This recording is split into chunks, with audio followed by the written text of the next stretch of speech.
Welcome back, Algebra 2 fans. We are in lesson 31, and we're going to talk about negative reciprocals.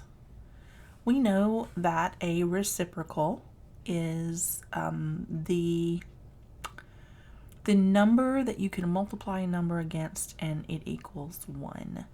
So we have 2 here. We know the reciprocal of 2 is going to be 1 over 2. And the reason it is 1 over 2 is because we can write a whole number as 2 over 1. So it just flips, right? That is what a reciprocal is. And it doesn't matter. It could be negative 1/3.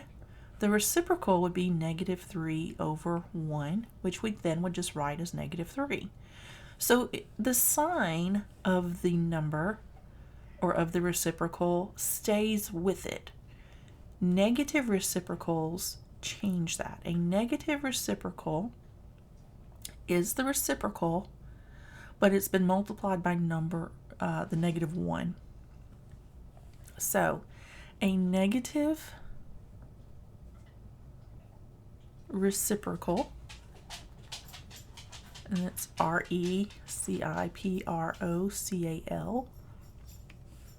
A negative reciprocal, if we had negative 1 over 3, the negative reciprocal would be this flipped times negative 1.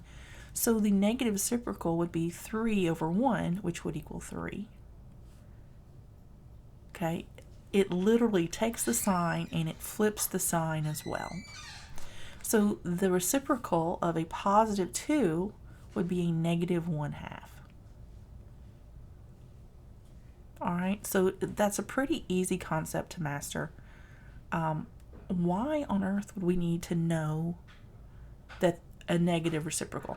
Okay, so here is why. When we have, let me erase this right here.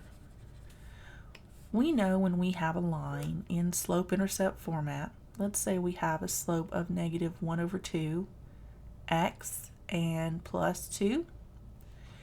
We know that if we have another line we see is the same slope,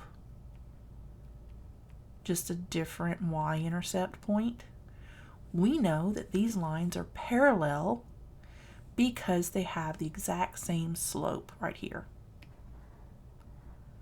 Right? When two lines have the same slope,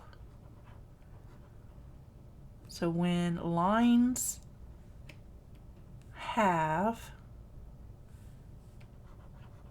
the same slope, they are parallel. We don't have to graph them. We can just look at that and say, yep, those are some parallel lines. And we'd be right.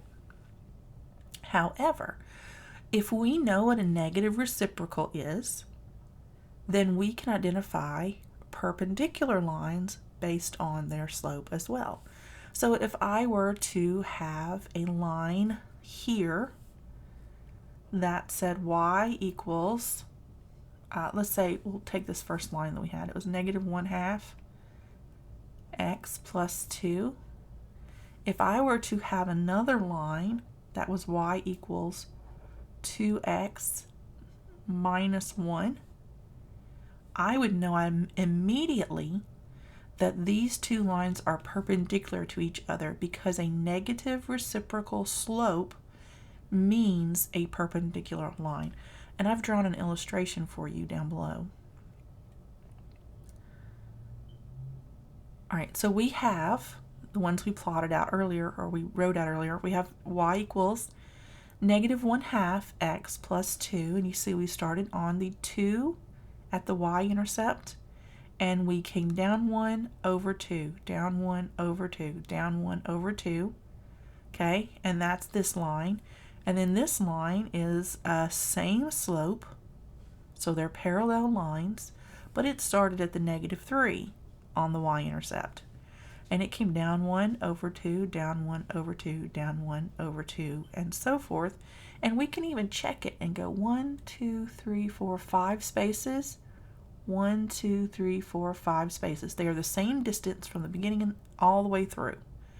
So these are parallel lines, and they have the same slope. So that backs up what we were talking about. This one, however, this line is perpendicular. Let's see if we can write the slope-intercept format of this line. So we have, it looks like here, this is the intercept. This is -1. So we put our -1 here, and we put our x. Now we find our slope. So this is going up. It's a positive slope, and it's going up 1, 2, and over 1. 1, 2, and over 1. Well, 2 over 1 is just 2 because it's a whole number. If we look, this is the negative reciprocal to this. -1/2, the negative reciprocal is 2 over 1. With the sign changed from negative to positive. This is the negative reciprocal. This is a perpendicular line.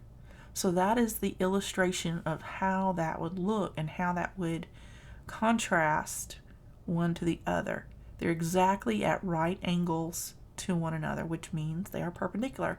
So when you see this line and you see this line, you could very easily say that y equals 2x minus 1 is perpendicular to y equals -1/2 x plus 2. Just by looking at the slope. That's all you would need to do. So I wanted to talk about one more thing, and that is exterior angles. We can draw polygons. In this case, I'm going to draw a triangle, and know that we have interior angles. We've identified these before. We have an interior angle of A, an interior angle of B, and an interior angle of C. Let's say we continue this line off this polygon. Now we've created what is called an exterior angle. This is an angle to the outside of our shape. So that is what this would be called. This is an exterior angle.